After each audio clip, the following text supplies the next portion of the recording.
लिए। तो आपका एक अच्छा खासा पोर्टफोलियो तैयार हो गया है, तो अब आप कहीं पर भी जाओगे नौकरी आपको वहाँ ज़रूर मिल जाएगी। लेकिन ये सीक्रेट्स मैंने आपके लिए छुपा के रखे थे, इनका इस्तेमाल ज़रूर करो, ये नेट और पीएचडी के चक्कर में कभी फंसोगे ही नहीं। शेक्सपियर ने फेमसली अपने प्ले हैमलेट में कहा था, टू बी और not to be, that is the question. फिर इसका उर्दू ट्रांसलेशन गुलजार साहब ने किया, जिसमें उन्होंने कहा कि मैं रहूं या मैं नहीं। आज किसी भी यूजीसी नेट या पीएचडी कैंडिडेट के लिए सवाल तो कुछ और ही बना हुआ है। वो कह रहा है मैम क्या करूं क्या नहीं, पीएचडी चूज करूं या नेट के थ्रू जॉब के लिए अप्लाई करूं, पीएचडी पहले नेट बाद में या नेट पहले पीएचडी बाद में। ये डाउट एक का नहीं लाखों का होगा। और आज इस वीडियो से मैं आपको वो सारे प्लॉजिबल सिनेरियो समझा देना चाहती हूँ जो आपके सामने आपको देखने को मिलेंगे। नेट की तैयारी करना बहुत ही आसान है, लेकिन एक बार हाथ में स्कोर आ जाए, सर्टिफिकेट आ जाए, उसके बाद क्या करना है ये बताना बहुत ही मुश्किल। बहुत सारी जगह आपको नेट की तैयारी करना तो सिखा रहे होंगे, लेकिन नेट क्वालिफाई करने के बाद जर्नी क्या रहेगी ये कोई नहीं बताएगा। आज के इस वीडियो में मैं आपके सभी डाउट्स को क्लियर कर दूंगी।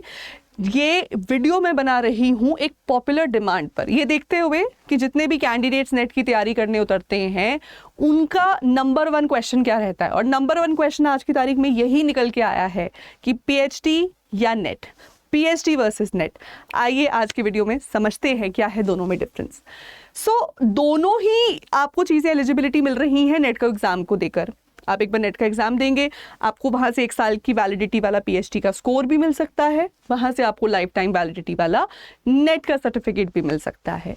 अब आपने इवेंचुअली रिसर्च में जाना है या आपको इमीडिएटली जॉब के लिए ट्राई करना चाहिए, इसका डिसीजन बहुत ही सब्जेक्टिव और पर्सनल है।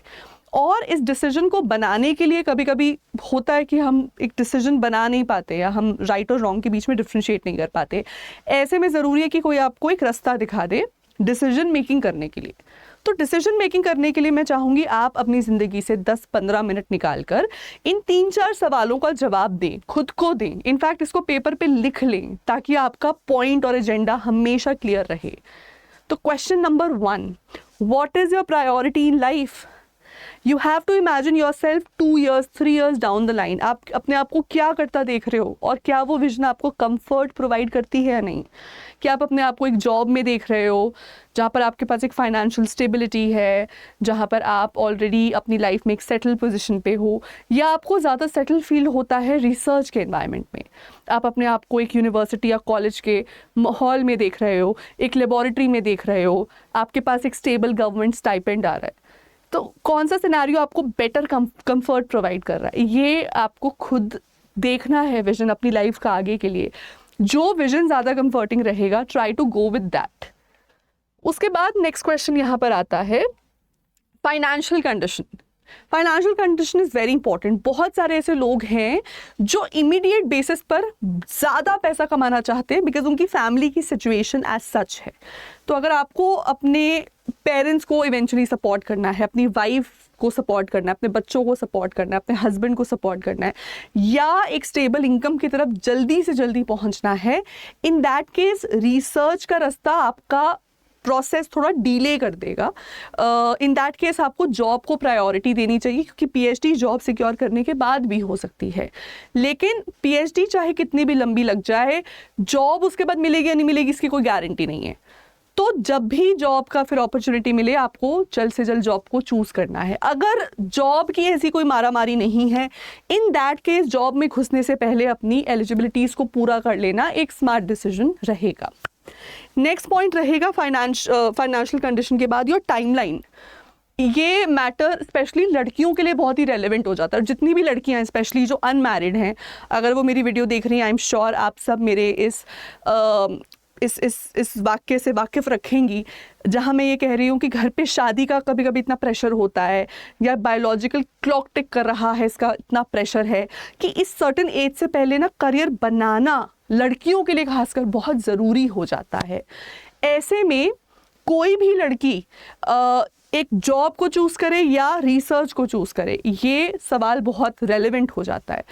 अगर आप एक मेल भी हैं तो आपके पास कितना वक्त है एक पर्टिकुलर गोल को अचीव करने में। मान लीजिए आपने एम बनाया है कि मैंने 10 साल में खुद का घर बनाना है, मैंने 3 साल में खुद की गाड़ी लेनी है, मैंने 5 साल में अपने बच्चे को फलाना फलाना स्कूल में एडमिशन दिलाना है। तो आपकी टाइमलाइन क्या है, आपको किस तरीके के financial and life goal set करने हैं, बेस्ड ऑन दैट भी आपको डिसीजन बनाना है कि क्या आप रिसर्च में जाना चाहेंगे या फिर एक स्टेबल जॉब हाथ में रखना चाहेंगे। Last but not the least, look out for future prospects also.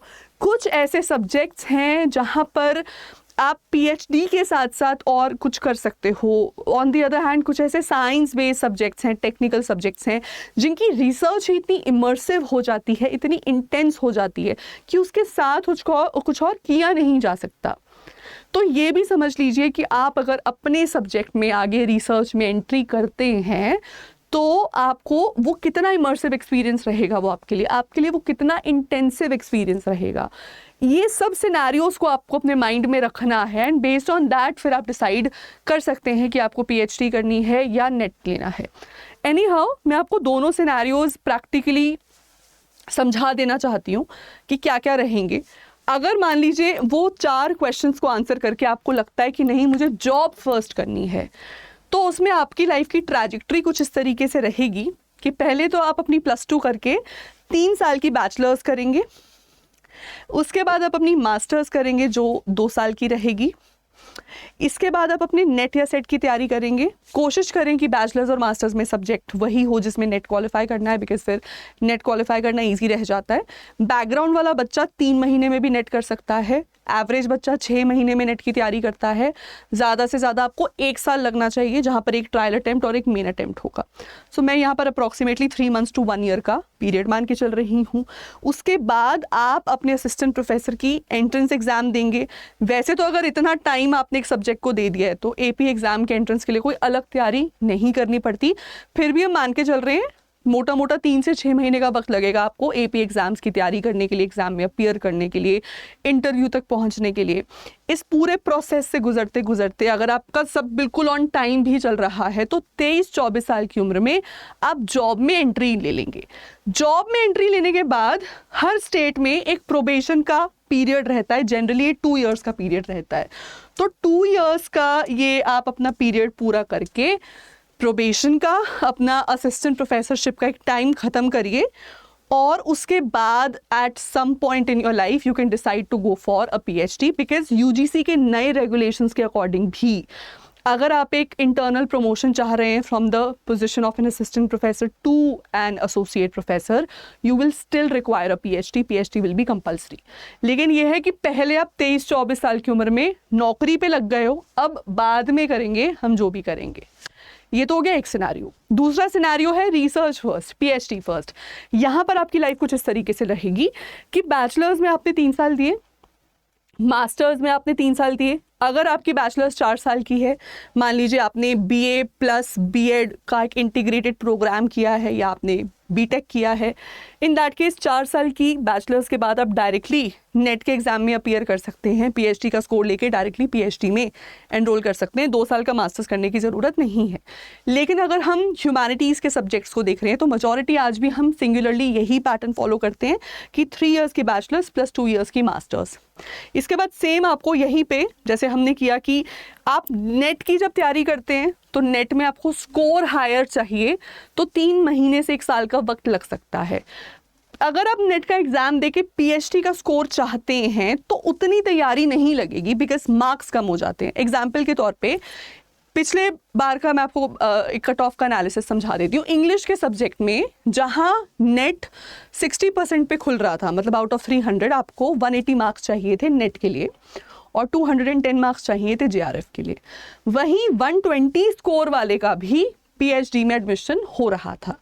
तो काफ़ी कम परसेंटेज पे आपको पीएचडी का स्कोर मिल जाता है, आप पीएचडी पॉजिटिव हो जाते हो। तो इसलिए मैं कह रही हूँ कि आपको 1 साल शायद तैयारी ना करनी पड़े पीएचडी स्कोर के लिए। पीएचडी के स्कोर के लिए 3 महीने से 6 महीने की तैयारी ही लगेगी। Once you have a PhD score in your hand, अब आपके पास पूरा 1 साल है पीएचडी में एडमिशन लेने के लिए। आप अपना पीएचडी में एडमिशन लो। पीएचडी इंडिया में आज भी मिनिमम से मिनिमम 3 साल होती है, मैक्सिमम 5 years होती है, उसके ऊपर एक्सटेंशन मिलता रहता है। तो कोशिश अगेन ये करें 3 to 4 years में आप अपनी पीएचडी कंप्लीट करें, उसको ज़्यादा इलोंगेट मत करें।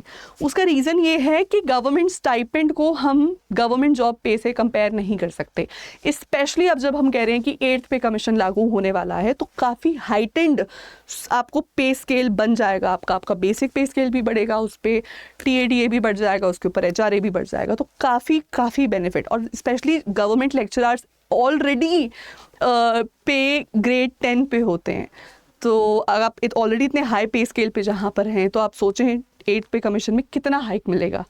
अभी फ़िलहाल किसी के पास एक एक्यूरेट नंबर तो नहीं है, सब अजम्पशंस पे खेल रहे हैं, लेकिन जल्दी नंबर हमारे सामने आ जाएगा।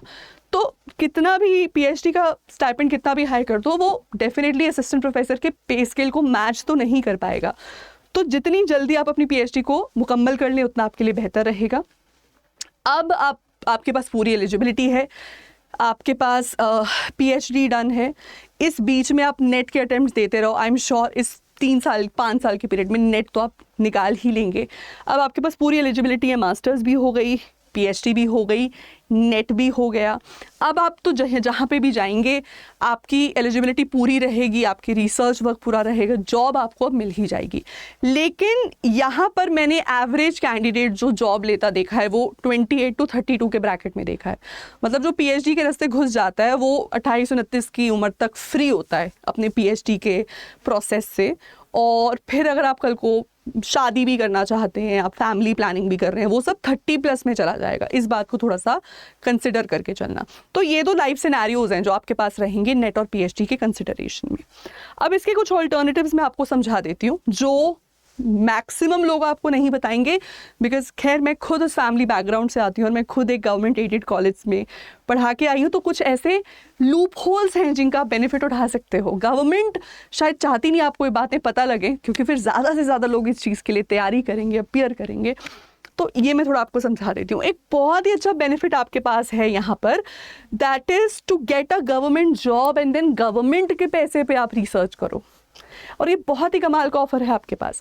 इसमें क्या रहता है ना, आप किसी भी स्टेट में किसी भी राजकीय महाविद्यालय में जब जॉब करेंगे, किसी कॉलेज में या किसी यूनिवर्सिटी में जॉब करेंगे, या आप उस स्टेट के किसी गवर्नमेंट एडेड कॉलेज में जॉब करते हैं, कोशिश करें कि या तो गवर्नमेंट जॉब मिले या फिर ऐसा एडेड कॉलेज हो जिसका नैक का क्रेडिट स्कोर A+ या A++ या A++ हो। बिकॉज ऐसे एडेड कॉलेजेस के पास यूजीसी की रिसर्च फंडिंग आने के चांसेस हायर हो जाते हैं। So once you are already in the service, आपको अपनी 2 साल का प्रोबेशन का पीरियड ख़त्म करना है, और ये पीरियड ख़त्म करते ही आप एलिजिबल हो जाएंगे यूजीसी को अपना रिसर्च प्रपोजल भेजने के लिए। तो आप डायरेक्टली यूजीसी के अंडर रिसर्चेस भी कर सकते हैं। इसके अलावा आपको अपने कॉलेज से 2 साल की पेड छुट्टी मिलती है अपनी रिसर्च करने के लिए। जी हाँ, आप चाहे इंडिया में रहकर वो रिसर्च करें, चाहे आप इंडिया से बाहर करें, जो भी आपका पे स्केल उस वक्त बनता है along with all the hikes, all the increments, वो आपको 2 साल के पीरियड के लिए मिलता रहेगा। गिवन कि आप और कहीं एम्प्लॉयड ना हो जाएं, इस बीच आपको और कहीं से पैसा ना आए, आप वो 2 साल गवर्नमेंट के पे स्केल पे रहते हुए, गवर्नमेंट के पेरोल पे रहते हुए अपनी रिसर्च को शुरू कर दें, अपने कोर्स वर्क को कंप्लीट कर लें इस 2 साल के पीरियड में। अगर आप कहीं इंडिया से बाहर भी जाना चाहते हैं वो भी कर सकते हो, and then you can come back. 2 साल बाद आप एज इट इज़ वापस अपनी जॉब पे ज्वाइनिंग कर लोगे। तो काफ़ी अच्छा ऑप्शन है ये। मैं खुद जब कॉलेज में थी, मेरी एक लेडी प्रोफेसर थी कॉलेज में, when I was in first year we used to see her. हमें लगा था वो हमें पढ़ाएंगे, बट वो चली गई थी। एंड देन आई थिंक जब मैं 3rd ईयर में थी, शी केम बैक। सो लोग अक्सर ऐसा करते हैं। एक दूसरा तरीका ये है कि मान लो प्रायोरिटी तो जॉब ही थी, लेकिन नेट अटेम्प्ट करके नेट नहीं क्वालिफाई हुआ, पीएचडी का स्कोर आ गया, पीएचडी क्वालिफाई हो गया आपका। अब क्योंकि आपके पास 1 साल का ही वक्त है, तो आप ये भी कर सकते हैं कि आप टाइम वेस्ट ना करके प्रायोरिटी बेसिस पर किसी यूनिवर्सिटी में पीएचडी कोर्स में एडमिशन ले लें। अब आपका पीएचडी में एडमिशन हो गया है, अगले 6 महीने आपको वहाँ कोर्स वर्क पूरा करना है। इन 6 महीनों में आप नेट की तैयारी फिर से शुरू कर दें और अब दूसरी बार नेट दें। अब इसका फ़ायदा क्या रहेगा कि 6 महीने बीत चुके हैं, आपको एक बेटर और क्लियरर पिक्चर मिल जाएगी। नेट क्योंकि लाइफ टाइम वैलिडिटी देगा, तो और पीएचडी में ऑलरेडी एडमिशन हो ही चुका है, तो हो सकता है अब आपका मूड बन जाए कि नहीं चलो मैं पीएचडी कंप्लीट ही कर लेता हूँ, 6 महीना का रिसर्च वर्क तो कर ही लिया है। दूसरा आप ये भी कर सकते हैं कि आप कहीं पर एड हॉक जॉब शुरू कर सकते हैं।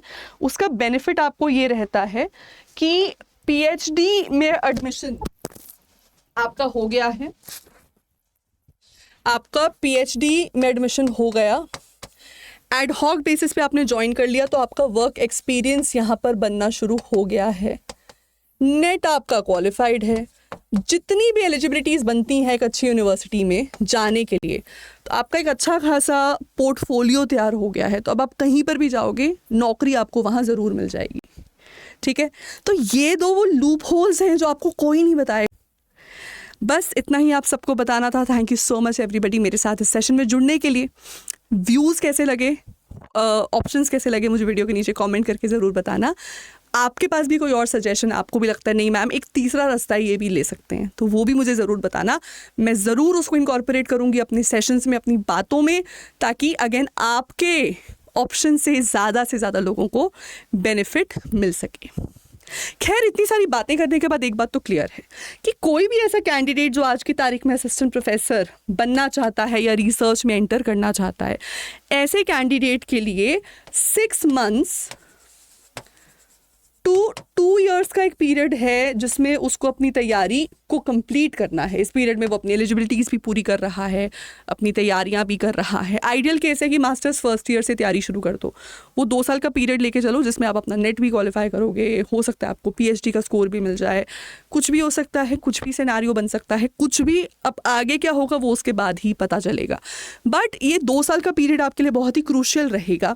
और इस इम्पोर्टेंस, इस रेलेवेंस को समझते हुए अड्डा 24/7 ने एक बहुत ही कमाल का इनिशिएटिव उठाया है। जैसे कि आप सब जानते हैं कि 26 जनवरी बहुत ही करीब है और एक 3 से तिरंगा है, एक 3 से ट्रिपल वैलिडिटी है। क्या बात, इसका ये मतलब है कि ये जितना ज़्यादा प्रोसेस इवेंचुअली जॉब का कॉम्प्लिकेट कर रही है गवर्नमेंट, इन राइजिंग कॉम्प्लिकेशंस को देखते हुए हम आपके लिए एक बेटर सोल्यूशन प्रपोज करना चाहते हैं। और वो ये है कि नॉर्मली कोई भी स्टूडेंट जो अड्डा 24/7 के बैचेस से पढ़ाई करता है उसको नॉर्मल केसेस में 6 मंथ्स की वैलिडिटी मिलती है। अक्सर हम लोग स्पेशल ओकेजन्स पे आपको डबल वैलिडिटी ऑफर प्रोवाइड करते हैं, यानी आपको 6 मंथ्स की वैलिडिटी पे 6 मंथ्स की वैलिडिटी फ्री मिलती है। सिर्फ और सिर्फ अभी रिपब्लिक डे तक, सिर्फ 1-2 दिन के लिए खास ऑफर अड्डा 24/7 की तरफ से अपने सभी स्टूडेंट्स के लिए, आपको एक बैच की पेमेंट पर 1 नहीं 2 नहीं बल्कि 3 बैचेस की वैलिडिटी मुफ्त मिलेगी। है ना कमाल की बात। ट्रिपल वैलिडिटी ऑफर बहुत बेनिफिशियल है गिवन द फैक्ट कि किसी भी रिसर्च स्कॉलर या असिस्टेंट प्रोफेसर एस्पिरेंट की प्रेपरेशन जर्नी इतनी लॉन्ग होती है, उसको मद्देनजर रखते हुए ये एक पीरियड हमने डिसाइड किया है कि एटलीस्ट स्टूडेंट इतने अमाउंट के पैसे इन्वेस्ट करके इतनी देर तो हमारे साथ पढ़े, सो दैट उस प्रोसेस में जो एग्जाम्स उसके आते रहेंगे वो उसको क्वालिफाई करता चला जाए और उसकी किसी भी तरीके की मुश्किल को हम इस प्रोसेस में हल करता चले जाएं। तो बस कुछ नहीं करना आपने, अगर आप भी इस जर्नी में उतरने वाले हैं तो डे 1 से चूज़ कर लो अड्डा 24/7 को। आप स्पेशली अगर फॉर एग्जांपल मेरी इंग्लिश की क्लासेस में जुड़ना चाहते हैं, किसी भी टीचर की किसी भी क्लास में जुड़ना चाहते हैं, तो नीचे दिए गए नंबर पे कॉल कर सकते हैं या फिर डाउनलोड कर लें अड्डा 24/7 ऐप। हमारी वेबसाइट पर भी हमारे सभी बैचेस लाइव हैं adda247.com। किसी भी बैच में मैक्सिमम डिस्काउंट को अवेल करने के लिए यूज़ कूपन कोड Y542। इस कोड के इस्तेमाल से आपको मैक्सिमम डिस्काउंट अपने सभी बैचेस में मिल जाएगा। ये सभी बैचेस आपको लाइव दिखेंगे अड्डा 24/7 पर। मैं आपको दिखा देती हूँ।